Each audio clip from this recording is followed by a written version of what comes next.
So in this section, we're going to talk about bed positioning and bed mobility. It's important that whenever you're helping someone to move around in bed, that you're always talking to the person that you're assisting. You want to ask them to participate as much as possible. And if a second staff is helping you to roll or reposition someone in bed, you want to make sure that you guys are talking to each other too. Always remember your good body mechanics, never rounding your back, use your wide base of support, and use your body to help you. If it does feel unsafe or difficult, stop and think if there's equipment that could make it easier or safer. Double check people's guidelines, and if you aren't sure, you always can ask PT or OT. So overall goals of positioning in bed are to provide comfort, provide pressure relief, maintain range of motion and prevent contractures, support good body alignment and posture, can help improve sleep, and you always want to make sure you're following doctor's orders for the head of the bed elevation if someone has that in their plan. So supine position is the position you're in when you're laying flat on your back. So there's a picture here. You can see pressure points where your body's making contact with the surface you're laying on. It's indicated by those stars there. So you want to make sure that you're not staying in that one position for too long because then you can get skin breakdown in those areas. So that's why we use repositioning in bed, especially with people who aren't able to move around on their own. Here's an example of a side lying position. You can see all of the stars there where there's pressure points of the body on the surface that they're laying on. Again, you don't want that person in that position for too long because they can get pressure points and skin breakdown in those areas. So when you're laying on your side, you want to make sure that the person's arm is out of the way. They're not laying on top of that. It's best to have the head, neck, and trunk aligned. It's best to have the knees bent. And you want to use pillows or wedges for support and to help reduce pressure in some areas.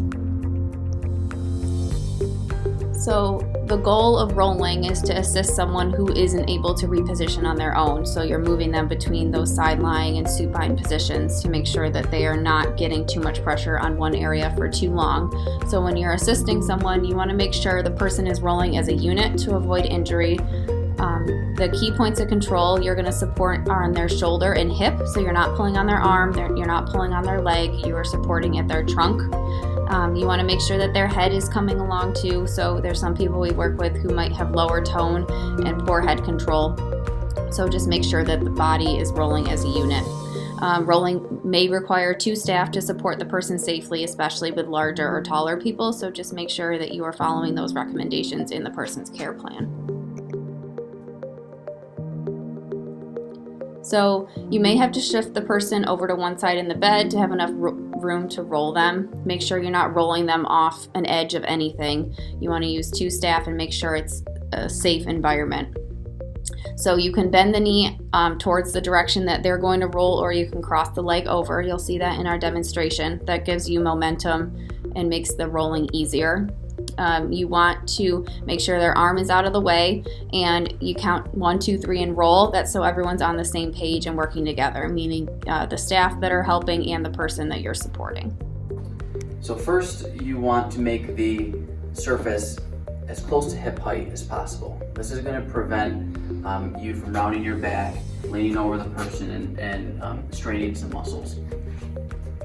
If you're unable to get the bed height or the surface at hip level, then you definitely want to remember our techniques and body mechanics and hip hinging, keeping the back flat and not rounding that back. If you can get the surface up to hip height, the next step is make sure you have a wide base of support. So remember, we talked about having a narrow base of support results in a little bit of loss of balance. It can result in that. So we want to make sure we have a staggered base of support. That way we can shift our weight to our front and to our back to assist with rolling the person. Your contact points when you're rolling someone should always be the shoulder and the hip. We shouldn't be pulling on limbs at wrists or ankles or anything like that. We should be staying as close to the trunk as possible.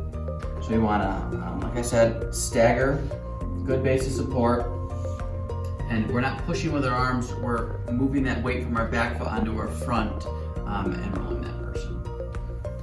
Here. Good. And then we're going to do the reverse to get them back, shifting that weight onto your back foot. And if you had to roll someone towards you, which is probably a last resort sort of thing, you want to line yourself up with that person's hip level. This is just a safety precaution if the person gets too far towards the edge of the table. So you're gonna lean over this person's arm over here.